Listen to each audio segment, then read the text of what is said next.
Greg Biffle alongside on the front row.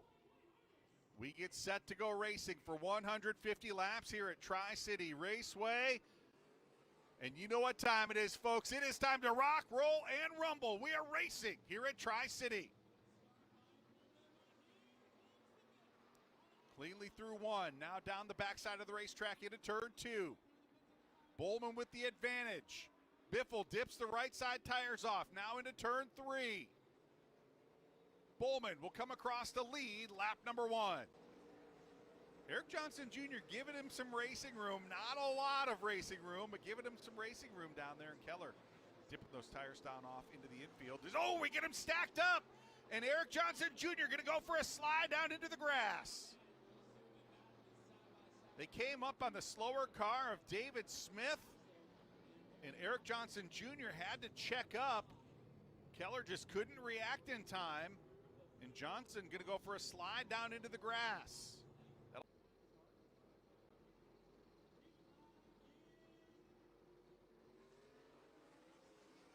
Let's see what happens here back down into turn one. Can Biffle make that outside lane work? He's got the momentum off the top side of turn two. It looks like there was some contact back there in rows 2 and 3. And look at this, Biffle sticking the nose out front. Can he make it stick to the outside in turn 3? Give Biffle the lead at the stripe. He's to the outside down in one, dipping the right side tires off. Bowman to the inside. The battle on for the lead through turn 2 and down the back side of the racetrack. Biffle not wanting to give it up without a fight. He's sideways off of 4. Too close to call that time around. There it is, Biffle with the advantage off the top side of turn 1. Ooh, look at this. Jonathan Rayome in the 72. Looks like he may have a tie rod issue on the left front. He's going to work to the outside of David Smith, and that wheel is not supposed to be turned that far to the left. Boy, that thing has got to be a handful for Jonathan Rayome.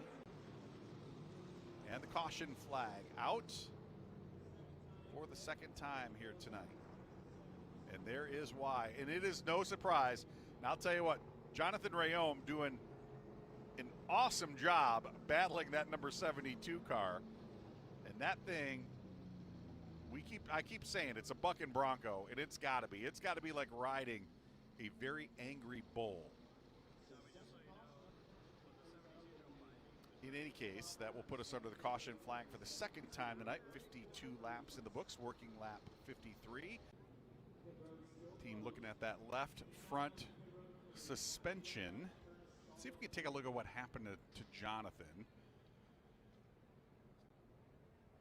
Dip the left side down into the grass. A little debris coming up onto the racetrack there. I think the officials wisely deciding to put the caution out so they could get out there and get that racetrack cleaned up. Tri-City Raceway coming back to green. Biffle with the jump. And look at this, Kyle Keller going to try to steal second from Jake Bowman. Battle on for second, down into turn 2. Bowman going to hold him off for now. Biffle with the lead, but the battle on for second, third, fourth, and fifth.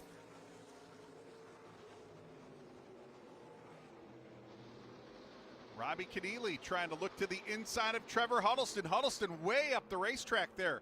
Off of turn 1 and now into turn 2.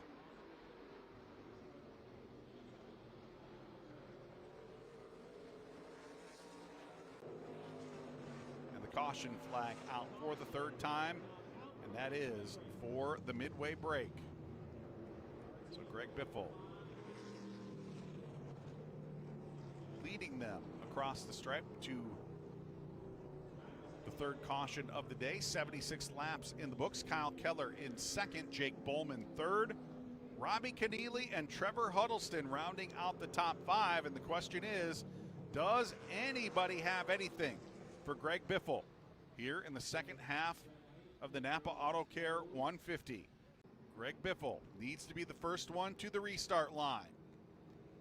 Kyle Keller to his outside. Biffle's on the hammer. Now the battle on. Directly behind him. Here comes Jake Bowman. He's going to take second from Kyle Keller. Keller did not get a good restart. So Bowman going to leapfrog him into second. And the battle on now for fourth. Contact between Huddleston and Robbie Keneally through turn 2. More contact off of turn 3.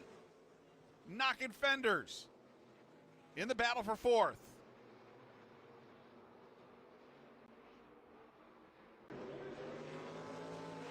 Biffle sawing on that steering wheel through turn 3 right there. Going to work to the inside of David Smith. Ooh, there's some contact right there between Biffle and David Smith. That's going to allow Bowman to look to the inside. Battle on for the lead through turn 2. And there might have been some contact there between Bowman and Greg Biffle. See the lettering rubbed off the left rear tire on the 23 car. Looked like it might have been rubbed off the right front of Bowman as well. And Bowman going to look to the inside through turn 2. Bowman to the lead.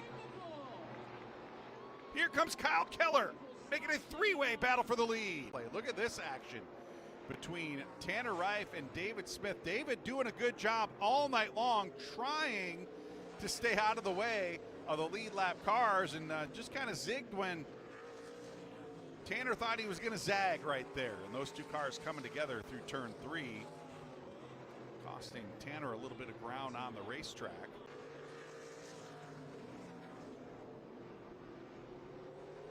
Drifting up the racetrack. Again, I think that car starting to lose grip a little bit. Ooh, big wiggle there for Todd Souza there through the center of turn 1, and that's going to move him up the racetrack. Eric Johnson Jr. filling that gap to the inside. Battle on now for 6th. Johnson to the inside, Souza to the outside. They knock fenders through turn 3.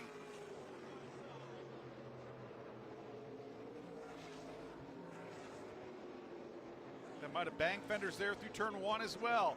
Johnson with the advantage. He's going to take 6th. Todd Souza back to 7th. Only race he was not in the top 5. That coming at Phoenix Raceway. Finished 12th as we've got a car sideways. Jonathan Rayom getting turned sideways after contact with Jake Bowman. And that is going to put us under the caution. And as they like to say, folks, this changes everything. Did not have that on the bingo card. Let's take a look one more time what happened. Going down into turn 1. Boy, Jonathan Rayom just had to try to figure out which way he was going to go. Keep an eye on the 31 and the 05. Those two cars kind of blocked the lane down in turn 1. Rayom, at the last minute, decided he was going to go around the 31. Bowman didn't expect him to move up the racetrack, and he got into him. And there is a lot of damage to the 72. Is there any damage to the number 19? One more look at it.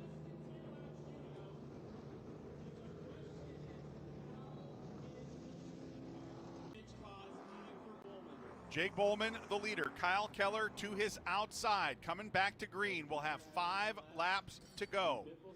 Greg Biffle and Robbie Keneally there in row 2. Trevor Huddleston. Eric Johnson Jr. back there in row 3. Is the number 19 car fit after that contact? We're about to find out. Green flag in the air. We're racing. 5 to go here at Tri-City.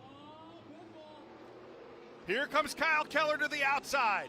Keller with a slight advantage through turn 2. Keneally's to the outside of Biffle. Biffle looking for racing room of his own. Bowman trying to stick it down to the inside. Side by side for the lead. 4 to go this time around. Give it to Kyle Keller at the start-finish line. Keller with a terrific restart. Keller now trying to get out in front of the field and run away. There's the battle, 3rd, 4th, and 5th.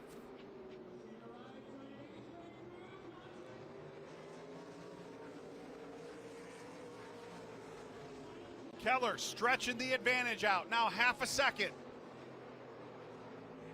3 to go. Kyle Keller looking for career win number 1. 2 to go this time around.